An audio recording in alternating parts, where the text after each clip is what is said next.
Hi friends, நல்லா இருக்கீங்களா? இன்றைக்கி ஒரு டிஃப்ரெண்ட்டான வீடியோ தான். அது என்ன வீடியோன்னு பார்த்தீங்கன்னா, செம்பருத்தி பூ இடியாப்பம் தான். அது எப்படி பண்ணலான்னு பார்க்குறதுக்கு முன்னாடி செம்பருத்தியோட பெனிஃபிட்ஸ் பார்த்துக்கலாம். செம்பருத்தி பூ ஸ்கின் கேர், ஹேர் கேர், அப்புறம் ஹார்ட்டுக்கு ரொம்ப ரொம்ப ரொம்ப நல்லது.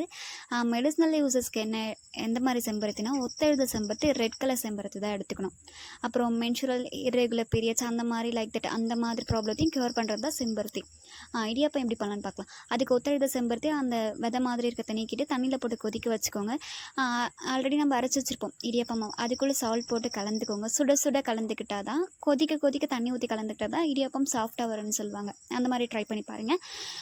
சால்ட் போட்டு கலந்துக்கிட்டு இடியாப்பம் புழிஞ்சு விட்டுட்டு அவிச்சோம்னா கொஞ்சம் சாஃப்டாக, ரொம்ப சாஃப்டாகவே இருக்கும். இதில் டேஸ்ட் பார்த்திங்கன்னா கொஞ்சம் டிஃப்ரெண்ட்டாக இருக்கும்.